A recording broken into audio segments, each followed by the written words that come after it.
Al, um, you guys have had a pretty dramatic improvement defensively for the last 3 or 4, maybe 5 games.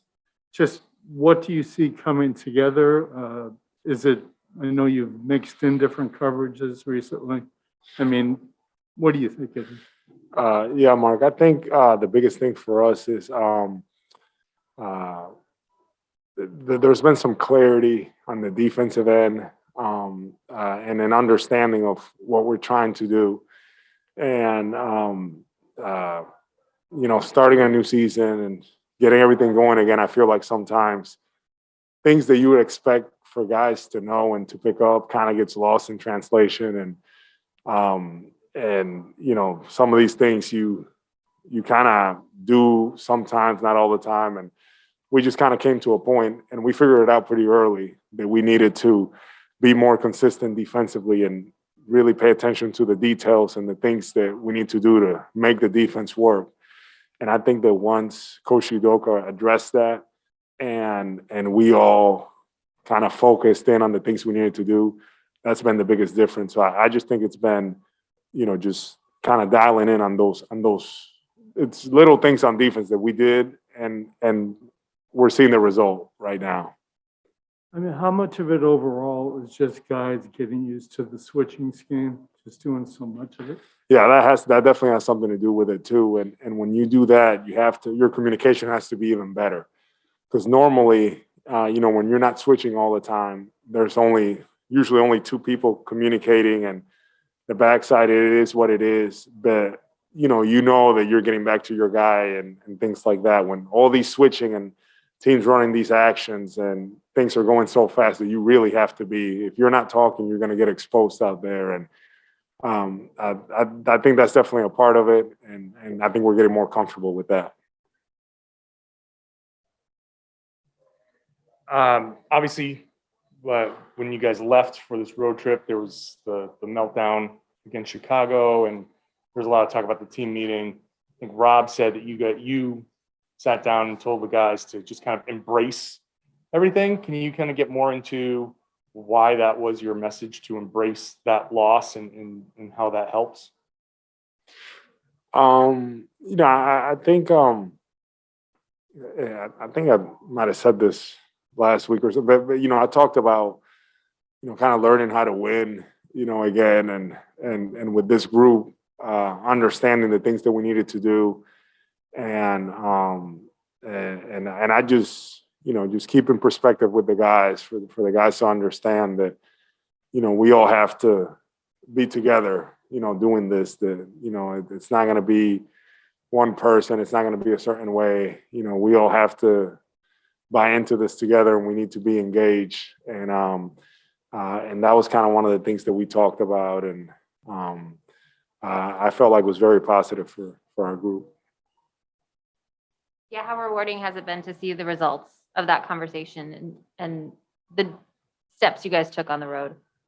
Well, not necessarily the conversation. I mean, that's that is what it is. I don't think there's much there, but just the fact that everybody, we all want to be better. We know we want to play better. We want to be in a better position, and just coach talking about it, and us just going out and putting in the effort, focus on what we need to do, and defensively, it's showing.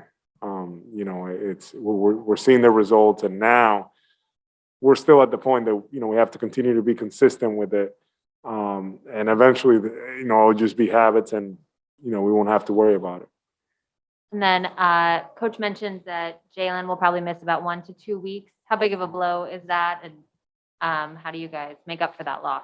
Okay, yeah, I wasn't sure about that. Yeah, that's definitely a big blow for our group. Jaylen, who was playing so well, I feel like starting to, get his legs underneath him and getting a good feel for everything. And now, for us is we just kind of have to, just rally around it. And this is going to give opportunities to some of our other guys to kind of step in and contribute a little more. And we, you can't replace a lot of things that Jaylen can do, but But, we'll just have to figure it out as a group. In the season, these kind of things happen. And our team, we just have to come more together as a group. Yeah, well, in the locker room a couple of years ago, I remember Jason asking the year you got drafted. And you said 07. And Jason said, I was 9 years old. Mm-hmm. And you were just shaking your head like, and now you got your teammates. How do you communicate at this stage of your career with guys who look at you like they don't even see 30, not even, let alone 35. They don't even see 30 coming. Like they have no clue. They're 22. They think they're going to be like, how do you communicate with them without them looking like, Robert called you OG, which is obviously a compliment, Mm-hmm. but, he doesn't, how do you kind of communicate and bridge that gap when the age difference and obviously the cultural difference and the music you listen to, family there, it's all different. That's a great at the end of the day, I try to come in here, work hard, lead by example, treat everybody the right way, treat how I want to be treated.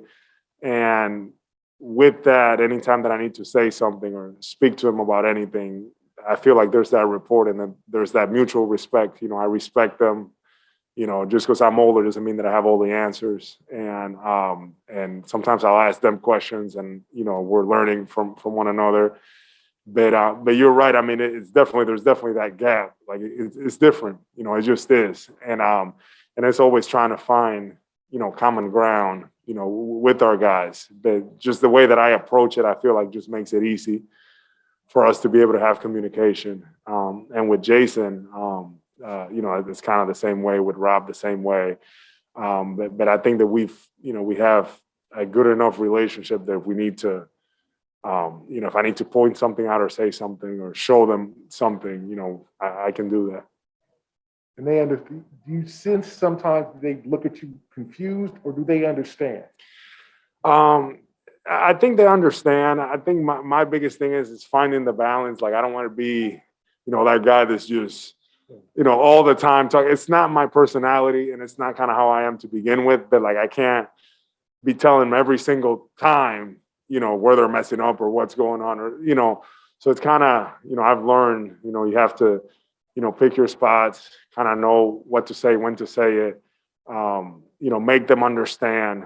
And I feel like I'm able to get to the guys, like, if not, they've always been good about asking me questions. Like, well, no, I don't get that. That doesn't make sense to me, and things like that. So. And what did you take from, Oklahoma City compared to these guys? These guys are a bunch of super veterans compared to the guys you had last year in OKC. What did you learn last year about, and I'm sure they looked up to you last year being a mentor with that crew. What did you learn about that? Yeah, I know that was a huge age gap too. I just kind of, it really put in perspective to me how much, the league has changed.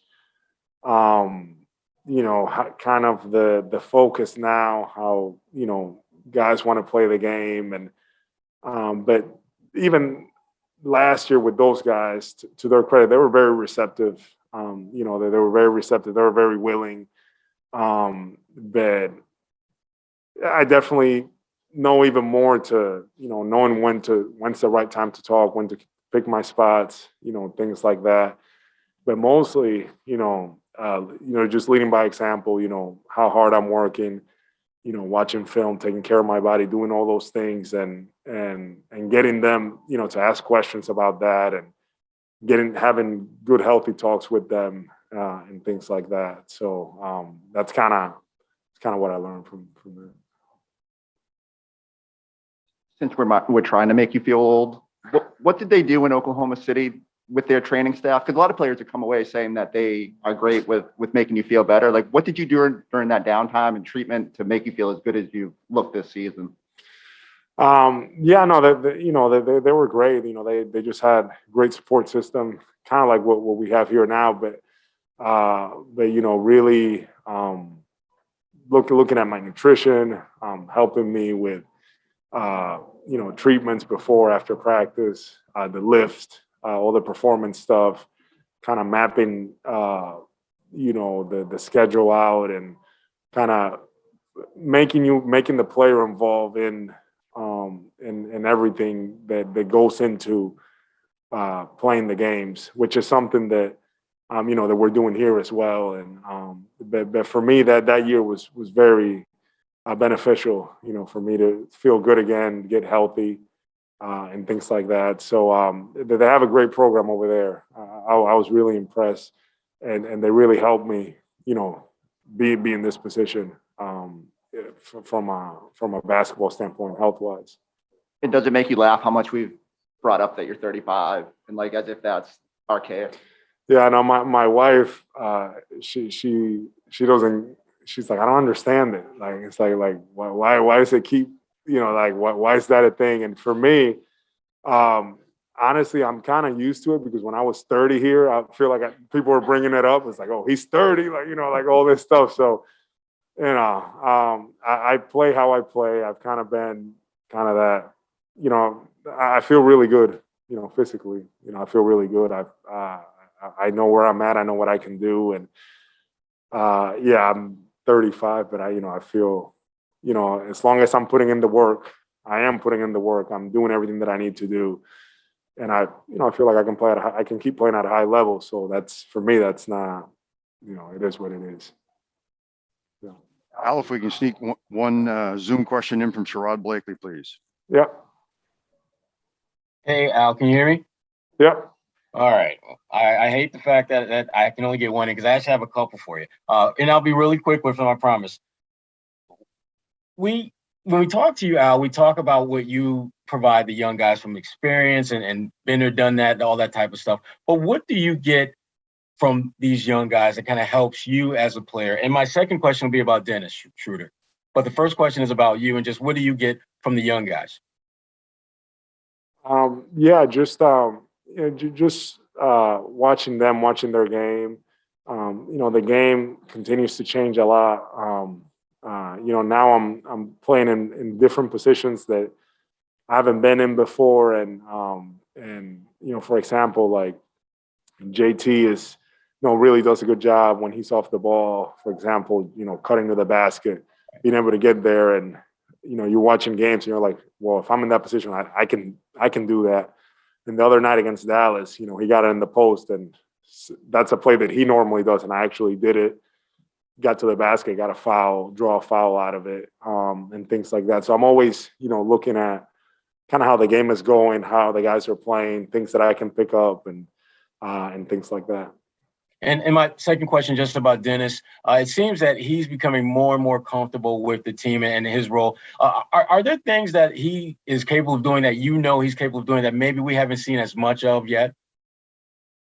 No question. I think he is getting more comfortable. I think that, him playing in the pick and roll, we've seen flashes of it, but I think that, he's a really good pick and roll player, and at some point we'll see more of that, and him being able to make decisions and do things like that. That's something that we haven't seen enough. That I feel like he's, he can do much more with that.